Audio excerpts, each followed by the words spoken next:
Hello everyone, welcome you all to Uttaran. উত্তরণের এই ভিডিওতে তোমাদের সবাইকে স্বাগত জানাচ্ছি।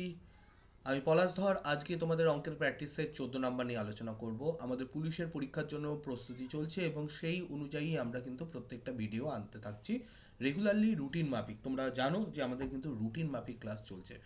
তোমরা যদি এই রুটিন মাফিক ক্লাসগুলো করতে চাও এবং প্রপার নোটিফিকেশান পেতে চাও, তাহলে চ্যানেলটাকে অবশ্যই সাবস্ক্রাইব করে নেবে এবং এই বেল আইকনটাকে প্রেস করে নেবে, যাতে নোটিফিকেশানগুলো প্রপারলি টাইমে তোমাদের কাছে পৌঁছে যায়। কথা না বাড়িয়ে একটু নোটিফিকেশান, একটু শিডিউলটা দেখিয়ে নিই তোমাদেরকে। এই শিডিউল অনুযায়ী তোমাদের ক্লাস হবে। যেই শিডিউলটা তোমাদের দরকার হলে এই অবশ্যই একবার স্ক্রিনশট নিয়ে রাখো এটার। আর এখানে আমাদের ক্লাস হচ্ছে সন্ধ্যে 8টা থেকে রিজনিংয়ের ক্লাস সোম থেকে শনিবার প্রত্যেক দিন, 10টা থেকে ম্যাথের ক্লাস সোম থেকে শনিবার প্রত্যেক দিন। আমি পলাশ স্যার তোমাদের ম্যাথ এবং রিজনিংয়ের পার্টটা করাচ্ছি। 9টা থেকে সোম মঙ্গলবার হচ্ছে জিকের ক্লাস, যেটা নিচ্ছেন শোভন স্যার। শুক্র, বুধ এবং বৃহস্পতিবার চলছে হচ্ছে সায়েন্সের ক্লাস, যেটা নিচ্ছেন ফিরোজ স্যার। এবং শুক্র শনিবার চলছে আমাদের ইংলিশের ক্লাস, যেটা নিচ্ছেন সুমন স্যার। তো ক্লাসগুলো প্রপারলি করতে এবং ক্লাসের পিডিএফ পেতে এবং নোটিফিকেশান পেতে, ক্লাস কখন হচ্ছে তার লিঙ্ক পেতে, তোমরা হোয়াটসঅ্যাপে আমাকে হাই লিখে পাঠাতে পারো। আমি তোমাদেরকে গ্রুপের লিঙ্ক এবং টেলিগ্রামের চ্যানেলের লিঙ্ক তোমাদের পাঠিয়ে দেবো। সেখানে তোমরা প্রপারলি সব কিছু পেয়ে যাবে একদম অর্গানাইজড ওয়েতে। তো চলো আর কথা না বাড়িয়ে আজকে প্রথম প্রশ্নটা দেখি, এবং এই প্রশ্নটাই কিন্তু আমি আগের দিন হোমওয়ার্ক হিসাবে তোমাদের দিয়েছিলাম। আশা করি তোমরা বাড়িতে করেছো, এবং করে থাকলে তোমরা অবশ্যই কমেন্ট করেও কিন্তু জানাবে যে তোমাদের কি অ্যান্সার আসছে ভিডিওর নিচে। প্রথম প্রশ্নে কি বলেছে, পরপর 5টা জোড় সংখ্যার সমষ্টি 90 হলে বৃহত্তম ও ক্ষুদ্রতম সংখ্যার যোগফল কত? দেখো, পরপর 5টা জোড় সংখ্যা আমি আগেও বেশ কয়েকবার বলেছি, বারবার বলেছি এবং আরও একবার বলছি। যখন কতগুলো সেম গ্যাপের, মানে গ্যাপগুলো সমান, মানে যেটাকে আমরা অ্যারিথমেটিক প্রোগ্রেশন বা এপি বলি বা সমান্তর প্রগতি বলি, সেরকম কতগুলো নাম্বার থাকলে, অর্থাৎ সিম্পল বোঝো, যাদের গ্যাপ 1 হলে, প্রত্যেকটার গ্যাপ যদি 1 হয়, প্রত্যেকটার গ্যাপই যদি 2 বা 4 বা 5, এরকম গ্যাপটা সেম যদি হয়, যেমন পরপর 5টা জোড় সংখ্যা, তাদের গ্যাপ কি 2 2 করে। যে কোনো 5টা পরপর জোড় সংখ্যা নাও, নিয়ে দেখবে তাদের যে গ্যাপটা সেটা 2 2 করেই হবে। যে কোনো 5টা বিজোড় সংখ্যা নিল বা যে কোনো 7টা বিজোড় সংখ্যা নিলেও সেম ব্যাপার হবে। পরপর বিজোড় সংখ্যা বা পরপর জোড় সংখ্যার মধ্যে কিন্তু গ্যাপ 2 করে থাকে। এবার তাদের সমষ্টি যদি 90 হয়, তাদের গড় কত হবে?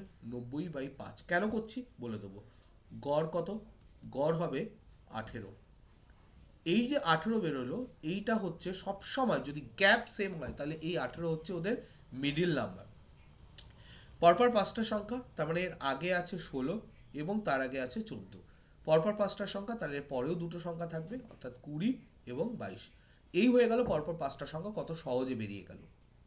এবার বলেছে বৃহত্তম মানে 22 এবং ক্ষুদ্রতম মানে 14, এই দুটোর যোগফল। এইটা হচ্ছে আমার বৃহত্তম, এইটা হচ্ছে আমার ক্ষুদ্রতম সংখ্যা। তাহলে 14 plus 22, that is 36। Answer option A correct. তুমি এক্স ধরে করতে পারো, এক্স ধরে করলে বেকার বড় হবে, কোনো মানে নেই। তোমরা এরকম করতেই পারো, তোমরা যদি চাও। x+x+2 plus x+4 plus x+6 plus x+8 is equal to 90 করে দেখতে পারো। সেক্ষেত্রে তোমার এক্স এর মান যেটা বেরোবে, সেটা হচ্ছে বেরোবে হচ্ছে 14, এবং তখন তুমি বৃহত্তম সংখ্যা x+8 করবে এবং 22 আসবে, তারপরে সেটাকে যোগ করবে। দেখো, এটা অনেকটাই বড় হবে, তার থেকে এটা অনেক ইজি হবে। এই এভারেজ করে সেটাকে মিডল সংখ্যা বলে দাও। 2 নম্বর প্রশ্ন, এ ও বি এর মাসিক আয়ের অনুপাত 5:6 এবং ব্যয়ের অনুপাত 4:5। যদি উভয়ের সঞ্চয় 500 টাকা হয়, তাহলে এর আয় কত? এ আর বি, এদের কি বলেছে? আয় এবং ব্যয়ের অনুপাত। আমরা জানি আয়, ব্যয় যোগ সঞ্চয় মিলিয়ে আয় হয়। মানে আয়টা ব্যয় এবং সঞ্চয়ের মধ্যে ভাগ হয়। মানে আমি এটাও বলতে পারি, আয় থেকে যদি ব্যয়টা বাদ দিই, যেটা পড়ে থাকবে সেটা হচ্ছে সঞ্চয় হবে। এবং এখানে আমার এই জিনিসটা কাজে লাগবে, তার জন্য বলে দিলাম। আয় কত বলেছে? আয় বলেছে 5:6। ব্যয়ের অনুপাত 4:5। সবার প্রথমে দেখো এদের গ্যাপটা, এখানে গ্যাপ কত? 1-এর। এখানে গ্যাপ কত 1-এর। তাহলে ঠিক আছে, যদি গ্যাপটা সেম থাকে তাহলে ঠিক আছে, কোনো সমস্যা নেই। এখানে যেহেতু গ্যাপ সেম আছে তাই কোনো সমস্যা নেই, আমি একদম এটাকে করতে পারবো। কি করতে পারবো দেখো, আয়ের থেকে ব্যয় বাদ দিলে আমি কি বললাম, সঞ্চয়টা পাই, তাই তো। রেশিও হিসাবে আয় 5 ব্যয় 4, তাহলে বিয়োগ করলে কত হচ্ছে 1। রেশিও হিসাবে আয় 6 বিয়ের এবং ব্যয় 5, তাহলে সঞ্চয় কত 1। এই 1 দিয়ে দুজনেরই সমান এবং সমান এসছে, এবং এই 1 মানে এই যে রেশিওর 1, এটার মানে কত, রেশিওর 1 এটার মানে কত 500 টাকা। বলেছে দুজনেরই সঞ্চয় সমান 500 টাকা উভয়েরই, তাহলে বলেছে এর আয় কত। রেশিও 1 মানে যদি 500 টাকা হয়, এর আয়, এর আয় কি দিয়ে ডিনোট হচ্ছে, 5 দিয়ে ডিনোট হচ্ছে, তাহলে রেশিও 5 কত হবে, 500 গুণ 5 2500 টাকা, 2500 টাকা।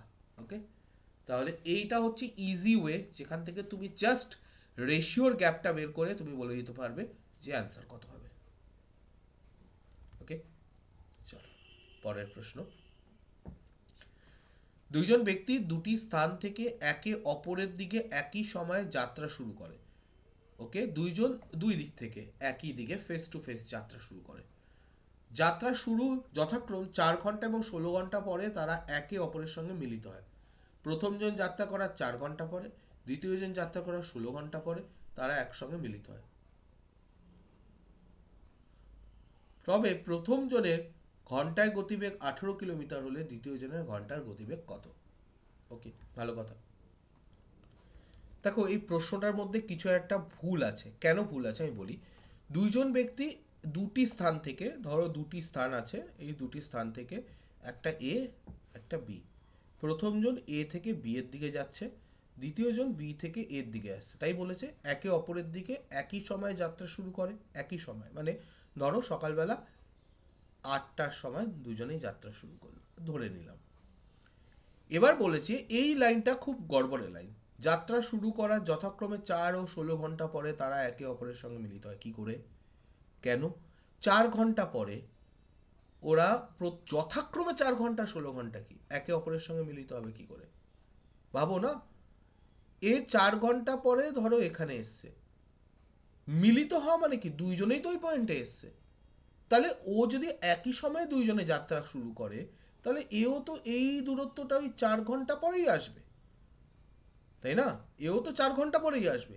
এইটা যদি 4 ঘন্টা পরে মানে 12টার সময় যদি ওরা ম্যাচ করে এখানে, তাহলে এইখান থেকেও তো এর 4 ঘন্টায় লাগছে, কি করে 16 ঘন্টা হতে পারে। আমার পয়েন্টটা বোঝা গেছে। এবার প্রথম জনের গতিবেগ বলে দ্বিতীয় জনের গতিবেগ বলে বের করতে দিয়েছে, তাহলে এখানে রং, প্রশ্নটা ভুল আছে।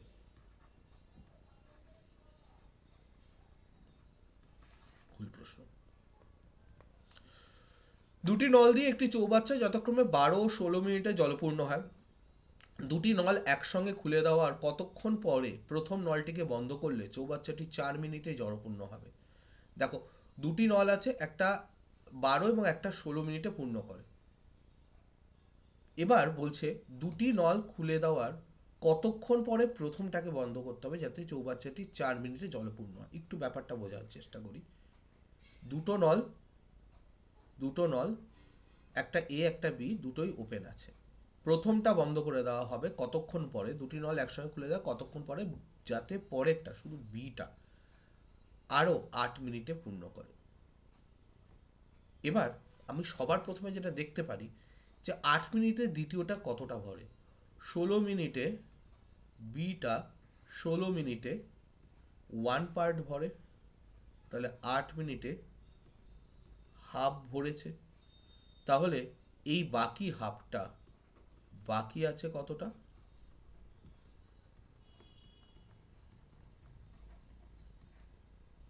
হাফ অংশ বাকি আছে। ঠিক আছে, এই হাফ অংশ কে ভরবে, প্রথমেই দুইজন মিলে এ প্লাস বি 1 মিনিটে কতটা ভরে, 1 এর 12 যোগ 1 এর 16, লসাগু 48, 4×48, 3×48, 7×48। তাহলে এই হাফ অংশ ভরতে কতক্ষণ লাগবে? Half into 48/7।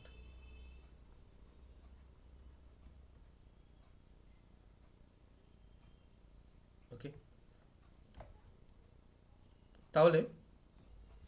তাহলে দেখো অলমোস্ট 3 মিনিট বা 3.5 মিনিট, কিন্তু এখানে অপশানে সেরকম কিছু নেই। তাহলে প্রশ্নটা হয়তো এটা আরও একটা জিনিস বলতে পারে, যেটা হতে পারে যে এইখানে বলেছে হয়তো যে আমার পুরো চৌবাচ্চাটা 8 মিনিটে ভর্তি হবে, কতক্ষণ পরে নলটা খুলতে হবে, বন্ধ করতে হবে। টোটালটা 8 মিনিটে ভর্তি হবে, তাহলে কতক্ষণ পরে প্রথম নলটাকে বন্ধ করতে হবে? সেক্ষেত্রে 8 মিনিটের কম সময়ে বন্ধ করতে হবে, টোটালটা 8 মিনিট লাগলে। তার মানে এই তিনটে তো অ্যান্সার হবে না, এইটাই অ্যান্সার হবে, এটা বোঝা যাচ্ছে। সেটা কি কারেক্ট? আমি দেখি। তাহলে আমি বুঝতে পারছি যে 6 মিনিট হচ্ছে তোমার প্রথম দুটো নল, মানে কি 1/12 যোগ 1/16 এটা খোলা থাকবে, প্লাস 2 মিনিট, 2 মিনিট শুধু দ্বিতীয় নলটা মানে 1/16 যেটা সেটা খোলা থাকবে। তাতে কি কাজের কাজ কিছু হবে? 6×7/48, 7/8 প্লাস এখানে 8, 1/8 করে দেখো 1 হয়ে যাচ্ছে, তাহলে সম্পূর্ণটা ভর্তি হচ্ছে। তাহলে আমি এখানে কোনো ক্যালকুলেশনই করতে হচ্ছিল না, ঠিক আছে। আমি জাস্ট একটু বুদ্ধি খাটিয়ে বলে দিতে পারি যেটা কি হচ্ছে, যে টোটালটা 8 মিনিটে ভর্তি হলে কতক্ষণ পরে প্রথমটাকে বন্ধ করতে হবে? অবশ্যই 8 মিনিটের কম সময়ে বন্ধ করতে হবে, সেটা 6 মিনিটই হবে, আর কিছু হতে পারে না এখানে। বাকি সব কটায় 8 বা 8-এর বেশি আছে। আচ্ছা, 5 নাম্বার প্রশ্নে কি বলেছে? বলছে যে এ বি এর 3 গুণ কর্মক্ষমতা। এ আর বি, আমি যদি কর্মক্ষমতা দেখি তাহলে এ বি এর 3 গুণ কর্মক্ষম, তার মানে এর যদি 3 হয় বি এর হবে 1। এ ও বি একত্রে একটি কাজ 3 দিনে করতে পারে, ঠিক আছে। তাহলে এ প্লাস বি এর কর্মক্ষমতা কত হবে সেটাও বলে দিই, 4 হবে। এ ও বি একত্রে একটা কাজ 3 দিনে করতে পারে, আর যদি আমি দিনের ব্যাপারটা দেখি তাহলে এখানে হচ্ছে 3 দিন। তাহলে এ ও বি আলাদাভাবে কত দিনে করতে পারে? পাতি ঐকিক নিয়ম করো, অন্য কিচ্ছু করতে হবে না। 4 কর্মক্ষমতায়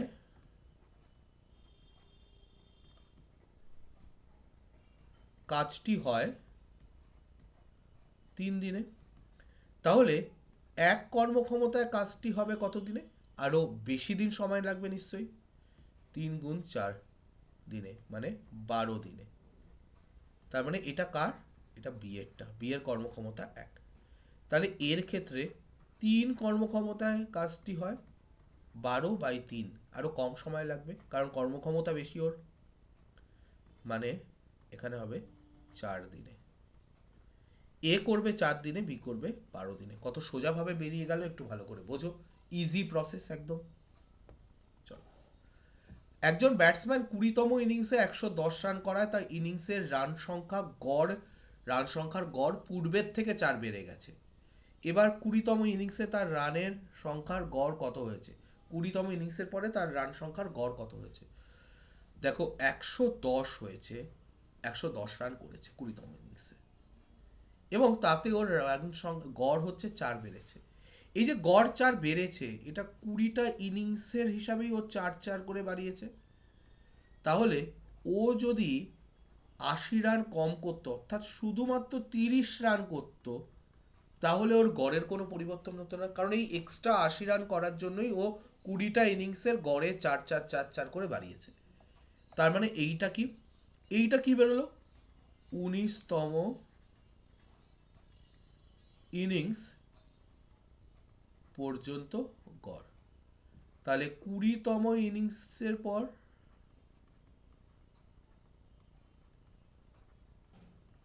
গড় কত হবে? 30-এর সাথে আরো 4 বাড়বে, কারণ পূর্বের থেকে 4 বেড়েছে, 34 রান। দেখো কত সহজে বেরিয়ে যাবে। অ্যাভারেজের অঙ্ক যদি একটু বুদ্ধি খাটাও তাহলে খুব সহজে হয়ে যায়, বড় বড় ক্যালকুলেশন করার কোনো প্রয়োজন নেই। চলো, 7 নম্বর প্রশ্ন। একজন অসৎ ব্যবসায়ী 20% লাভে একটি দ্রব্য বিক্রয় করে এবং দ্রব্যটির ওজনেও 25% কম দেয়, ব্যক্তি শতকরা কত লাভ করেছে? 20% তো লাভ করেছেই, ওজনেও 25% কম দেয়। এইটা আমার কাছে বেশি ইম্পর্টেন্ট। ওজনে 25% কম মানে কি? 25/100 ওজনে কম দেয়। এটাকে মোর অর লেস রুল, আমি আগে বহু জায়গায় করিয়েছি, বহু অঙ্কে করিয়েছি, সেটা মাথায় রাখো। মোর অর লেস রুল, যদি ওজনে 25/100 কম দেয় তাহলে দামে কত কম দেবে, দামে কত লাভ করবে? ওজনে কম মানে দামের লাভ, মাইনাসটা সবসময় মোর অর লেসে প্লাস হয়ে যাবে, চেঞ্জ হয়ে 25 যেটা ছিল 25ই থাকবে, লব কোনো পরিবর্তন হয় না, লব ইজ কনস্ট্যান্ট। এবার এখানে যেহেতু মাইনাস সাইন আছে তাই এই দুটোকে বিয়োগ করে এর নিচে বসাতে হবে, 25 আর 100 বিয়োগ করলে 75, তাহলে 1/3 লাভ হচ্ছে। বোঝা গেছে? এবার ভাবো যে কোনো জিনিসের দাম যদি ক্রয় মূল্য 100 হয়, প্রথমে তো 20% লাভ করছে, 100-র 20% লাভ মানে 20 টাকা লাভ হবে 100 টাকায়, তাহলে 120 হলো দাম। এবার তারপরে আবার 1/3 অংশ লাভ করছে। আচ্ছা, 120-র 1/3 কত? সহজ না? 40 হবে। তাহলে এই 40 টাকাও আবার লাভ করছে, তাহলে 160 হচ্ছে। তাহলে ওভারঅল ও কত লাভ করলো? ও 60% লাভ করেছে। তাহলে বলছে ওই ব্যক্তি মোট শতকরা লাভ কত? 60%। অনেকেই এটা ভুল করে কি করে, ভুল করে কি করে, ভুল করে এই 20% যোগ 25% করে দেয়, হয়ে গেল 45%। এটা ভুল। অনেকে আবার 100 গুণ 120/100 মাল্টিপ্লিকেটিং ফ্যাক্টর এবং 125/100 মাল্টিপ্লিকেটিং ফ্যাক্টর করে। তো এখানে এই দুটো শূন্য, এই একটা শূন্য, এবং 5 দিয়ে কাটলে 25, 5 দিয়ে কাটলে 2, 2 দিয়ে কাটলে 6, 6 15 150, এবং বলে যে এখান থেকে এখানে 50% বেড়েছে। এইটাও ভুল। এই দুটোই ভুল, কিন্তু খেয়াল রাখবে। যেটা জেনারেলি ভুল হয়, অনেকে তো ডাইরেক্ট যোগ করে, অনেকে মাল্টিপ্লিকেটিং ফ্যাক্টর দিয়ে ওই 20% বাড়ছে মানে 120%, 25% বাড়ছে মানে 125%। সেটা ভুল কেন? এই 125%-এ গড়বড়। 125% তো লাভ হচ্ছে না, 25% তোরাই না লাভ হচ্ছে, ও 25% ওজনে কম দেয়। দ্যাট ডাজেন্ট মিন, তার মানে এই নয় যে 25% ওর লাভ হচ্ছে। এটা বের করতে হবে যে 25% ওজনে কম দিলেও কত পার্সেন্ট লাভ হচ্ছে, সেই ব্যাপারটা বুঝতে হবে, তবে গিয়ে তুমি এটা করতে পারবে। 96 থেকে কোন সংখ্যার 20% বিয়োগ করলে সংখ্যাটি বিয়োগফলের সমান হয়? 96 থেকে কোন সংখ্যা 20% বিয়োগ করলে, 96 থেকে ধরলাম n একটা সংখ্যা যার 20% বিয়োগ করলে সংখ্যাটি বিয়োগফলের সমান হয়, মানে n হয়ে যাবে বিয়োগফল। তাহলে 96 মানে n যোগ n এর বাই 5। আচ্ছা, 20% মানে কি? 20% মানে 1/5 হয়, তাহলে n ইন্টু 20% মানে n/5। ওকে, এবার দেখো এখানে কি হচ্ছে, 96 is equal to 5n plus n by 5 বা 6n/5, এটার মানে 96। তাহলে n মানে কত? 96 into 5/6, n is equal two 16 into 5, 80। তাহলে 96 থেকে 80-র 20% মানে 16 বাদ দিলে 80 এসে যায়। দেখো 96 থেকে 16 বাদ দিলে 80 আসে, তো এটা হচ্ছে 80 হচ্ছে সংখ্যাটা। একটি ছাত্র স্কুলের 4টি পরীক্ষায় অঙ্কের গড়ে 35% নম্বর পেয়েছে। 4টি পরীক্ষায় গড়ে 35 নম্বর পেয়েছে। আচ্ছা, গড়ে 35% না 35 নম্বর পেয়েছে। বার্ষিক পরীক্ষায় কত নম্বর পেলে তার নম্বরের গড় 40 হবে?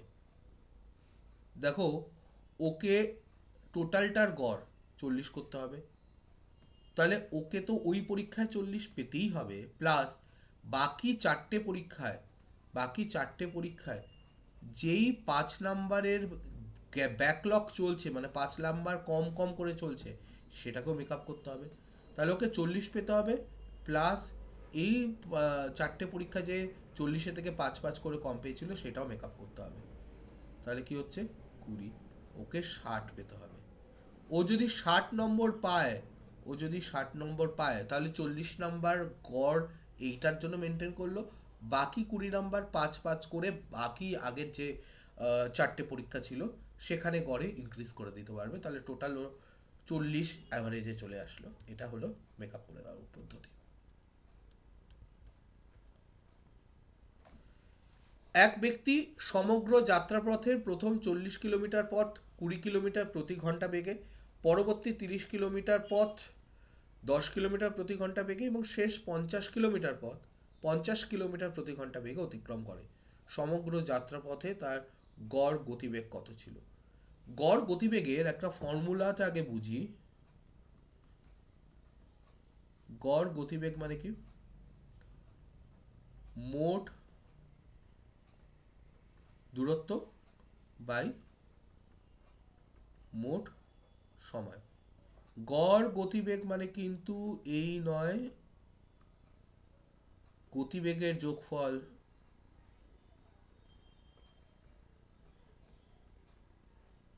বাই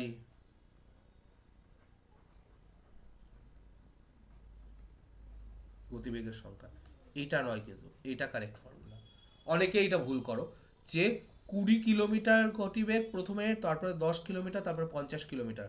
20 আর 10-এ 30 আর 50-এ কত হচ্ছে?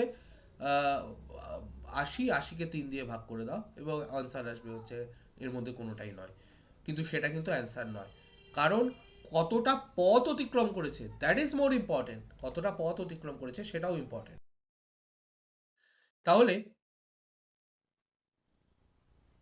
প্রথম সময়টা কত বেরোচ্ছে? ও 40 কিলোমিটার গেছে 20 কিলোমিটার প্রতি ঘন্টা বেগে। তাহলে সময় লেগেছে কত? 2 ঘন্টা। দ্বিতীয় সময়টা কত লেগেছে? ও গেছে কতটা? 30 কিলোমিটার 10 কিলোমিটার প্রতি ঘন্টা বেগে। তাহলে 3 ঘন্টা। তৃতীয় সময়টা 50 কিলোমিটার গেছে 50 কিলোমিটার প্রতি ঘন্টা বেগে, 1 ঘন্টা।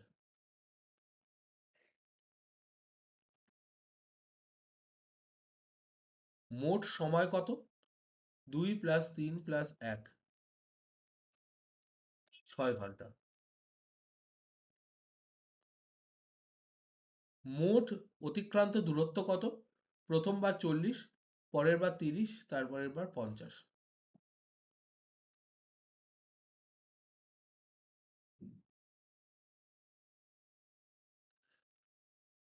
120 কিলোমিটার।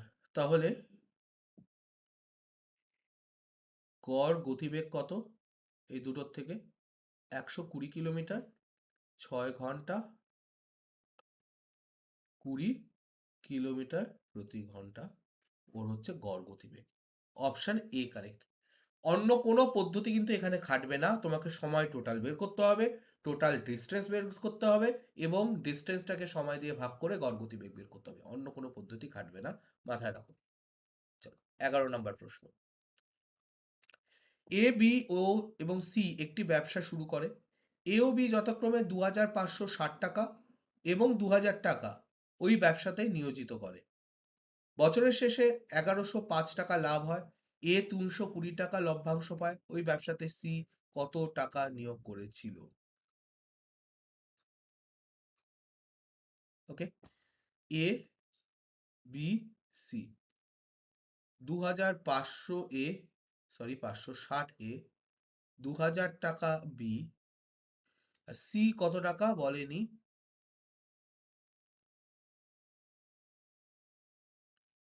ওকে, সি কত টাকা এখানে কিছুই বলেনি। এ 320 টাকা লাভের পায়। টোটাল যদি দেখি 1105-এর মধ্যে 320 টাকা পায় এ। কত অংশ পাচ্ছে? 5 দিয়ে কাটলে 2 2 1, 5 দিয়ে কাটলে 6 4,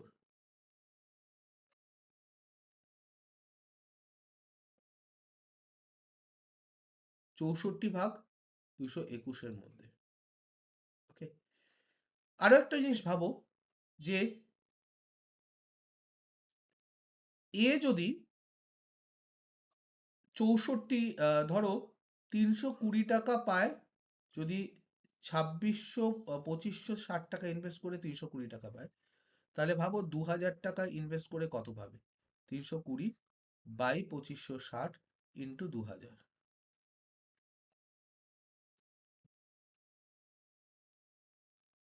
8/8 দিয়ে 125, 125 টাকা। তার মানে এই 125 কেন হবে? there is something wrong. কিছু একটা গন্ডগোল হয়েছে, সরি, 1105 টাকা টোটাল ছিল।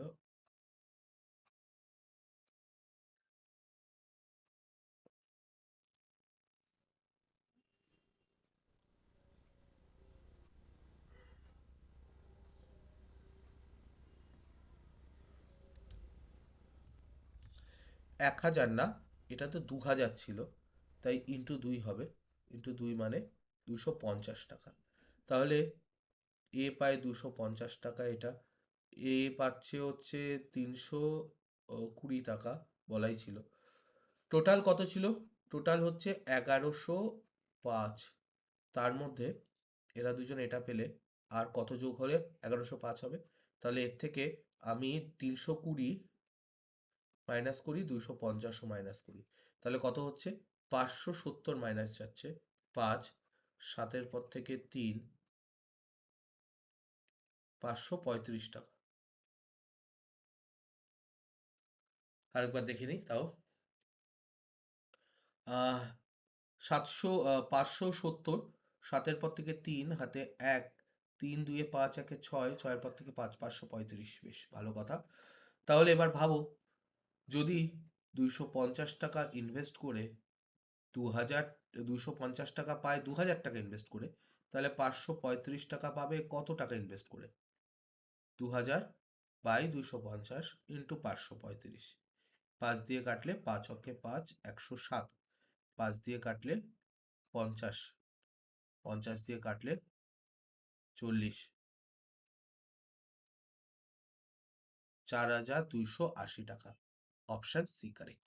বেশ সুন্দর প্রশ্ন ছিল, কিন্তু একটু কমপ্লিকেটেড লাগতে পারে, কিন্তু ভালো প্রশ্ন ছিল।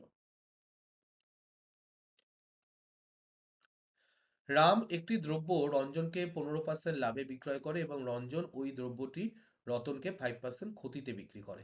ভালো কথা। রাম একটি দ্রব্য রঞ্জনকে 15% লাভে বিক্রি করে।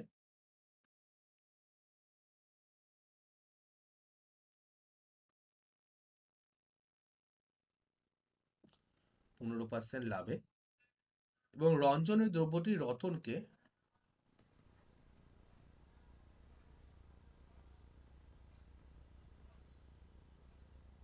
তাহলে মোট লাভ বা ক্ষতি কত হয়?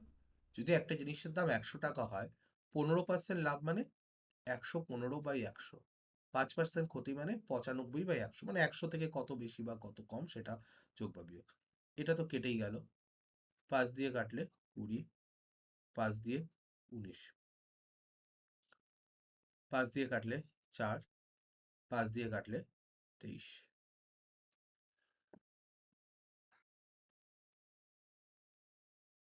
ঠিক আছে, গুণটা করে দেখি। 3 19-এ 57, হাতে 5, 19 দুগুনি 38, 39 40 43 বাই 4, 109.25। তাহলে মোটের ওপরে ওর লাভ হয়েছে, মোটের ওপর এই ট্রানজ্যাকশনে 9.25% লাভ হয়েছে। Option C correct. ওকে, এটা হচ্ছে কারেক্ট অ্যান্সার, অপশন সি। 3 ব্যক্তির বর্তমান বয়সের অনুপাত 4:7:9। 8 বছর আগে তাদের বয়সের যোগফল ছিল 56, তাদের বর্তমান বয়স কত? 3 ব্যক্তির বর্তমান বয়সের অনুপাত বলা আছে, 8 বছর আগে তাদের বয়সের যোগফল ছিল 56, বর্তমানে কত যোগফল? তিনজনেরই 8 8 8 করে বাড়বে, তাহলে 56-র সঙ্গে আরো 24, 3 8-এ যোগ হবে 80 বছর বর্তমানে সমষ্টি। এবার এইটাকে 4:7:9 ভাগ করতে হবে 80-কে। তাহলে এ কত পাবে? প্রথম জন কত হবে? 4/7 দুগুণে 14, 15, 16, 4/20, এ হচ্ছে 7/20, হচ্ছে 9/20। তাহলে 80 ইন্টু 4-এর 20 করলে কত হয়? 16। 80 ইন্টু 7-এর 20 করলে কত হয়? 28। 80 ইন্টু 9-এর 20 করলে কত হয়? 36। তাহলে 16, 28 আর 36 হচ্ছে কারেক্ট অ্যান্সার। এটাই হবে টোটাল নাম্বার অফ তাদের বর্তমান বয়স কত। একটি ক্রিকেট খেলার প্রথম 10 ওভারে রানের গড় ছিল 3.2। প্রথম 10 ওভারে রান তুলতে হলে বাকি 40 ওভারে গড় কত করতে হবে? 282 রান তুলতে হবে। তাহলে 282 রান তুলতে হবে। ওরা তুলে দিয়েছে 10 ওভারে 3.2 গড়ে 32 রান। আরো 250 তুলতে হবে। 40 ওভারে তুলতে হবে, তাই গড় দরকার 4-6-24, 6.25 গড়ে রান করতে হবে। অপশন ডি এখানে কারেক্ট হয়ে যাচ্ছে। তো আজকে আমি এই পর্যন্তই রাখছি। পরের দিন আমরা আবার এখান থেকে এরপর থেকে কন্টিনিউ করব। এবং তার আগে এইটাও বলে নেওয়ার যে আমাদের কিন্তু একটা হোমওয়ার্ক যেরকম থাকে সেরকম থাকছে। সেই হোমওয়ার্কটা তোমাদের করতে হবে। এটা সেই হোমওয়ার্ক যেটা তোমাকে বাড়িতে করতে হবে এবং কমেন্টে জানাতে হবে তোমাদের উত্তরটা কি এলো। ওকে, তো আজকের ক্লাসটা এই পর্যন্তই রাখছি। আশা করছি তোমাদের ভিডিওগুলো ভালো লাগছে এবং তোমরা প্রপারলি অ্যাটেন্ড করছো প্রত্যেকটা ক্লাস। যদি ভালো লাগে অবশ্যই লাইক করে বা তোমাদের কিছু সাজেশন থাকলে সেটা কমেন্ট করে জানিও, উত্তরগুলো কমেন্ট করে জানিও। আর দেখা হবে পরের ভিডিওতে। ততক্ষণ পর্যন্ত ভালো থেকো, সুস্থ থেকো। Thank you so much.